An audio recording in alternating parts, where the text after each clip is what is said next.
오늘 우리에게 주신 하나님의 말씀 에스겔 23장 36절부터 49절까지의 말씀입니다.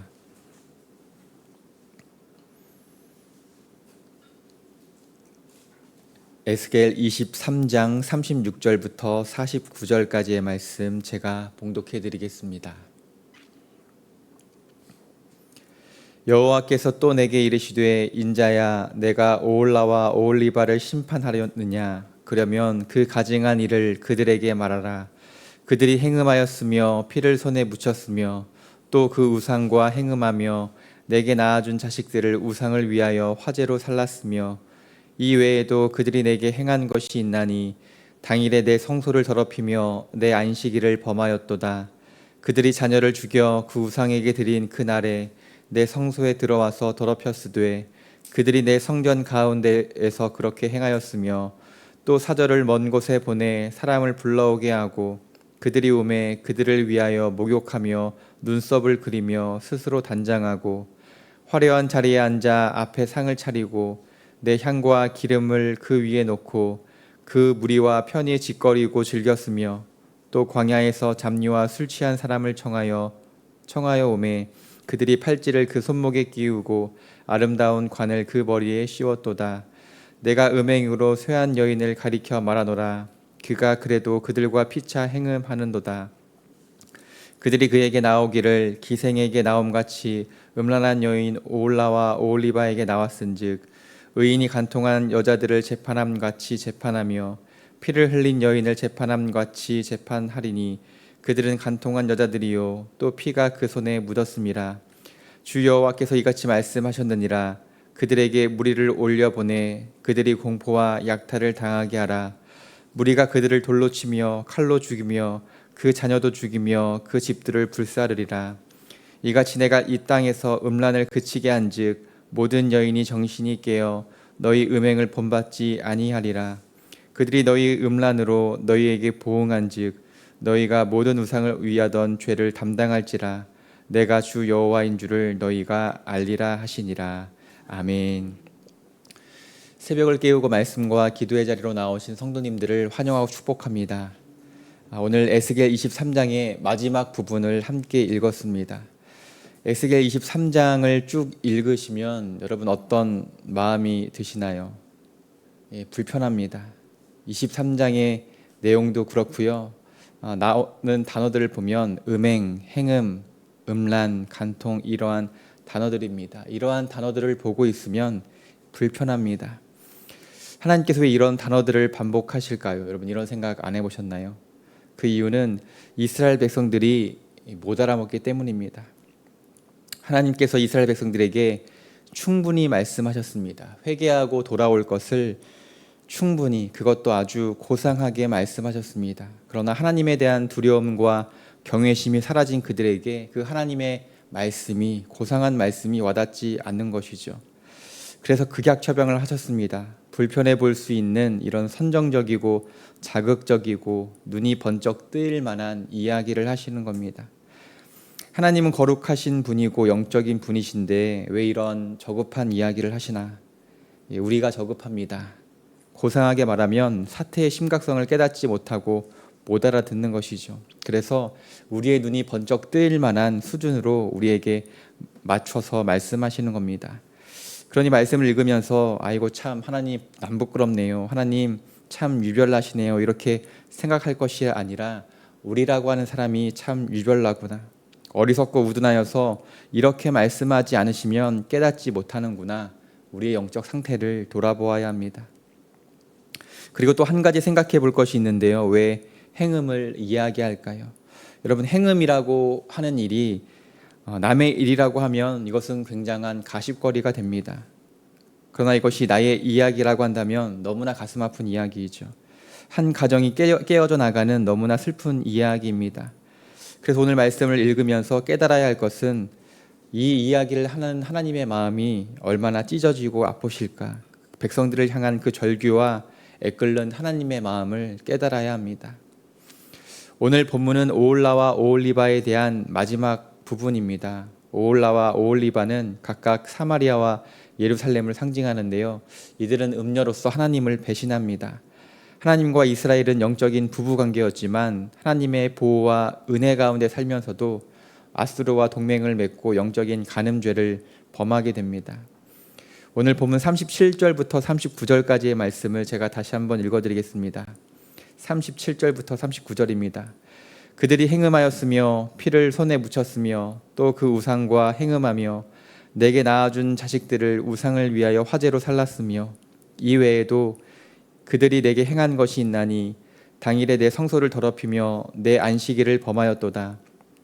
그들이 자녀를 죽여 그 우상에게 드린 그날에 내 성소에 들어와서 더럽혔으되 그들이 내 성전 가운데에서 그렇게 행하였으며. 우상 숭배는 하나님 앞에 영적인 간음입니다. 하나님이 가장 싫어하시는 죄입니다. 그런데 우상 숭배를 위해 하나님의 형상인 자녀들을 화제로 바치고 있습니다.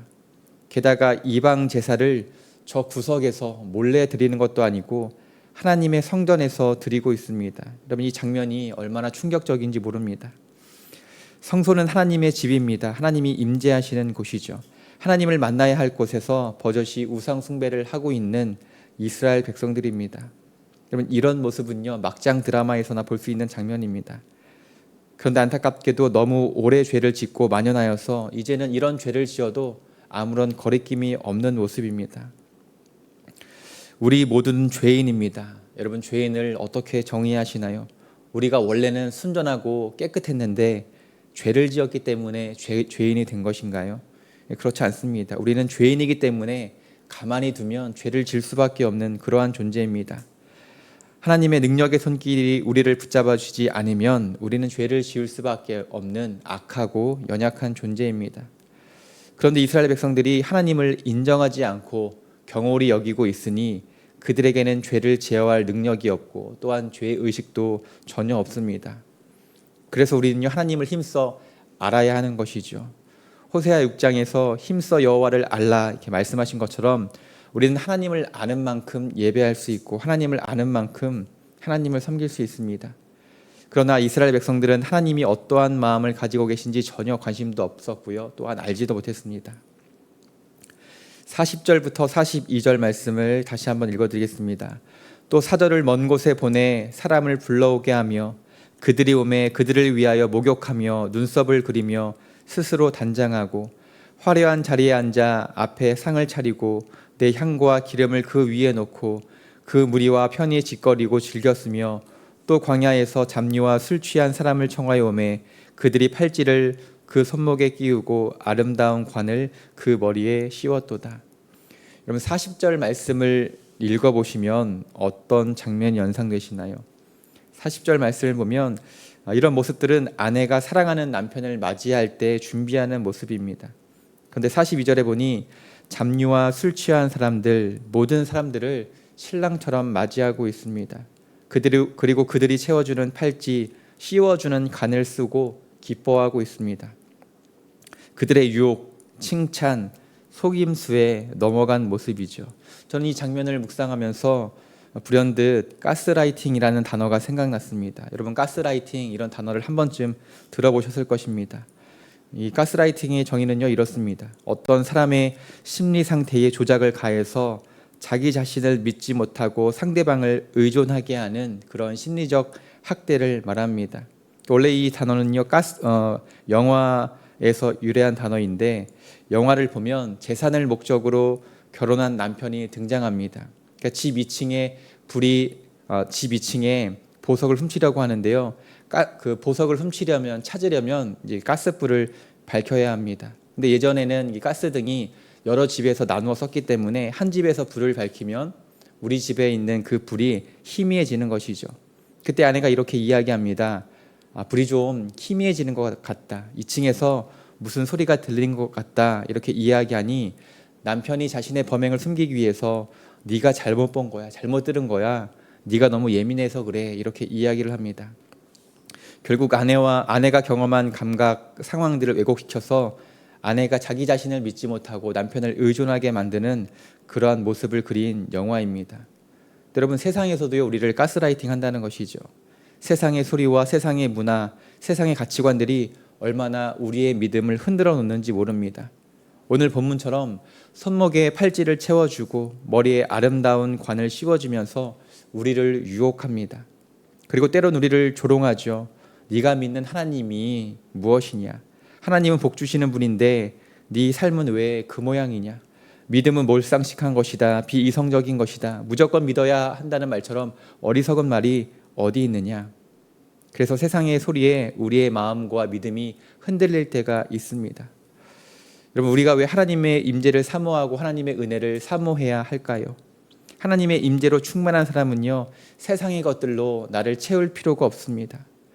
인간은 영적인 존재이기 때문에 하나님으로 내 삶이 채워지지 않으면 인간은 갈급합니다.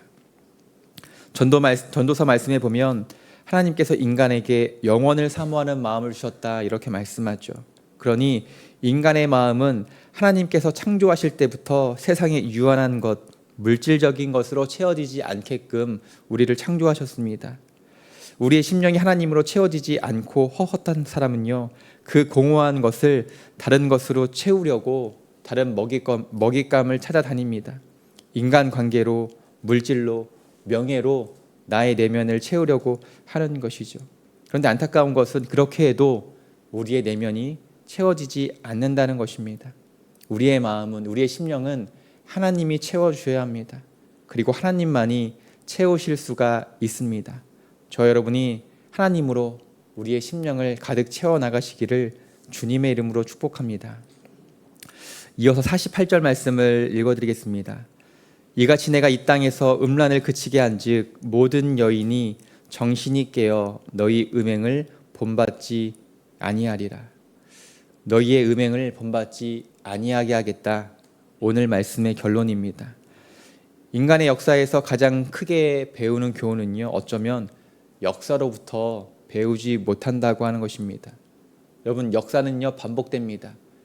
우리가 흔히 생각할 때 역사를 통해서 우리가 배우고 깨닫게 된다고 생각합니다. 우리의 인생도 마찬가지죠. 내가 과거에 이러한 실패와 좌절을 겪었고 그렇기 때문에 이제는 깨달아서 이러한 실수와 죄를 반복하지 않겠다 생각하는데요, 자칫하면 우리의 역사가 반복될 수 있다고 하는 것이죠. 진실로 역사를 통하여 배우고 깨달았다면 변화됩니다. 그러나 역사로부터 배우지 못했기 때문에 그 비참한 역사들이 반복되는 것이죠. 역사를 통해 배웠고 진정으로 교훈을 얻었고 그래서 돌이켰다면 왜 그러한 일이 반복되겠습니까? 그러나 인간의 역사가 끊임없이 반복되는 까닭은 역사로부터 진정 우리가 배우고 깨닫지 못했기 때문입니다. 48절에 이렇게 말씀합니다. 이 땅의 음란이 그치고 너희의 음행을 본받지 아니하게 할 것이다.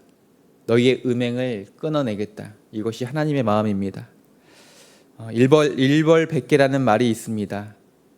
자녀들이 잘못하면 엄하게 훈계합니다. 왜 그럴까요? 3살 버릇이 80까지 가지 않도록 하기 위한 부모님의 애틋한 마음입니다. 하나님께서 왜 그토록 회개하라, 돌이키라, 우리가 듣기 불편한 이런 음행이라는 단어를 말씀하시면서까지 우리에게 말씀하시는가? 하나님께서 왜 죄의 문제에 대해서 그렇게 민감하게 알레르기처럼 반응하시는가? 그 죄의 문제, 악의 문제가 하나님과 당신의 자녀들을 끌어놓기 때문입니다. 하나님께서 우리에게 참된 회개를 원하시는 것은 우리와 참된 교제를 원하시기 때문입니다. 하나님께서 천국을 만드신 이유가 단순히 우리에게 천국행 티켓을 주기 위함이 아니라 너는 나의 백성이 되고 나는 너의 하나님이 되는 그러한 행복한 교제를 누리기 위함이기 때문입니다. 오늘 말씀을 정리하면서 마틴 로이드 존스 목사님의 회개라는 책의 한 구절을 함께 나누기 원합니다. 이 한 구절을 제가 천천히 읽어드리겠습니다. 회개하지 않는 사람이 그리스도인이 된 적은 없습니다. 당신의 삶에 회개의 특징이 나타나지 않는다면 그리스도인이라는 이름표를 떼어버리는 것이 낫습니다. 그러니까 회개라고 하는 것이 어느 한 번 이루어지는 것이 아니라 그리스도인의 삶에 반드시 드러나는 특징이라고 하는 것이죠. 회개는 마음과 삶 전체를 하나님께로 돌이키는 것입니다. 하나님 앞에 자신의 죄를 자복하며 회개의 기도를 올려드리는 것도 중요하지만 무엇보다 하나님 앞에 자신의 마음과 삶을 함께 돌이켜야 합니다. 악을 사랑하고 하나님을 멀리했던 삶에서 온 마음과 삶을 하나님께 돌이키는 참된 회개가 필요합니다. 우리가 하나님께 죄를 고백하고 회심한 이후에도 죄의 유혹에 넘어질 때가 있습니다. 악을 행할 때도 있습니다. 그렇다면 우리는 회개한 후에도 계속해서 하나님께 마음을 돌이키고 우리의 삶을 돌이켜야 합니다. 따라서 회개는 마틴 로이드 존스 목사님이 말씀하신 것처럼 그리스도인 삶에 나타나야 할 특징이고요. 평생에 걸쳐 나타나야 할 지속적인 과정입니다. 하나님께서 당신들의 자녀에게 돌이키라, 회개라 말씀하시는 것은요, 우리를 괴롭히려는 것이 아닙니다. 곤란하게 하려고 요구하시는 것도 아닙니다. 너 징계를 내리기 전에, 한 대 맞기 전에 자진납세해라, 이렇게 우리를 압박하시는 것도 아닙니다. 오히려 우리를 너무나 사랑하시기 때문에 회개를 요구하시는 것이죠. 우리와 함께하고 싶으셔서 우리와 깊은 교제를 나누기 위한 하나님의 부드러운 음성이자 우리를 향한 초대인 줄로 믿습니다. 이 부드러운 음성으로 말미암아 우리는 회개할 힘과 용기를 얻게 되는 것이죠. 사랑하는 성도 여러분, 회개할 수 있다는 것은요, 구원 그 자체입니다. 구원받지 못한 사람은 회개할 권리도 없기 때문이죠. 그런 의미에서 회개에 대한 바른 이해는 우리의 죄를 대속하신 그리스도의 십자가에 의지하여 평생토록 하나님께로 돌이키는 삶이라고 할 수 있습니다. 그러므로 우리의 삶은 매일 회개로 가득해야 할 줄로 믿습니다. 여러분, 기쁘게 회개하십시오. 즐거이 주님께 나아가십시오. 우리의 마음뿐만 아니라 우리의 삶을 하나님께로 돌이키실 수 있기를 바랍니다. 그리하여 하나님의 자비와 은혜를 경험하며 하나님과 깊은 교제로 나아가는 복된 삶 살아가시길 주님의 이름으로 간절히 축복합니다. 오늘 말씀 기억하며 함께 기도하도록 하겠습니다. 사랑하는 주님, 감사합니다. 오늘 말씀을 통하여 하나님의 마음을 깨닫게 하심에 감사합니다. 이 땅에 음란이 그치고 너희 음행을 본받지 아니하게 할 것이다. 이것이 하나님의 마음입니다. 이스라엘의 역사가 우리의 삶에 반복되지 않게 하여 주옵소서. 말씀을 통하여 배우고 교훈을 얻어 돌이키는 은혜를 우리에게 허락하여 주옵소서. 우리의 심령이 하나님으로 충만하기를 소망합니다. 하나님 한 분이면 만족합니다. 하나님 한 분으로 기뻐하겠습니다. 우리의 인생이 고단하다 할지라도, 외롭다 할지라도 하나님이 내 안에 충만하면 우리는 묵묵히 이 길을 걸어갈 수 있는 줄로 믿습니다. 하나님이 채워주시는 충만한 은혜를 경험하게 하시고 세상의 소리와 가치관을 거스르는 인생이 되게 하여 주옵소서. 하나님께로 돌이키는 회개의 삶을 살아가기 원합니다. 은혜와 자비를 베풀어 주시는 아버지 하나님과 깊은 교제를 나누게 하시고 복된 동행을 이루어 가게 하여 주옵소서. 나라와 민족을 위하여 기도합니다. 주님, 대한민국을 긍휼히 여겨 주옵소서. 대통령을 비롯한 위정자들에게 하나님을 경외하고 국민을 사랑하는 마음을 부어주시고 정치, 경제, 사회, 문화, 안보, 외교, 교육 모든 영역을 지켜 보호하여 주옵소서. 인간의 이기심과 죄악으로 세계 곳곳에서 전쟁이 그치지 않고 있습니다. 우리의 죄를 자복하게 하시고 곳곳에 하나님의 평화가 임하게 하여 주옵소서. 연로하신 성도님들과 환우분들을 위하여 기도합니다. 수술을 앞두고 있고 또한 회복 중인 성도님들, 육신과 마음의 질병으로 고통받는 이들을 기억하여 주옵소서. 그 심령을 찾아가 위로하여 주시고 낙심치 않게 하시며 치료의 광선을 속히 비춰 회복하게 하여 주옵소서. 이 시간 귀한 예물 하나님께 올려드립니다. 가정마다 간절한 기도의 제목이 있사오니 하나님의 때와 방법으로 역사하여 주시고 살아계신 하나님을 믿고 의지하는 복된 가정 되게 하여 주옵소서. 오늘 금요기도회가 있습니다. 은혜의 자리로 성도들의 걸음을 인도하여 주셔서 찬양하고 말씀을 듣고 기도하는 가운데 하나님의 사랑 안에 거하는 귀한 시간 되게 하여 주옵소서. 오늘 하루도 선하게 인도하실 줄 믿고 감사드리며 예수 그리스도의 이름으로 기도 올려드립니다. 아멘. 하늘에 계신 우리 아버지여, 이름이 거룩히 여김을 받으시오며 나라가 임하시오며 뜻이 하늘에서 이루어진 것 같이 땅에서도 이루어지이다. 오늘 우리에게 일용할 양식을 주시옵고 우리가 우리에게 죄 지은 자를 사하여 준 것 같이 우리 죄를 사하여 주시옵고 우리를 시험에 들게 하지 마시옵고 다만 악에서 구하시옵소서. 나라와 권세와 영광이 아버지께 영원히 있사옵나이다. 아멘.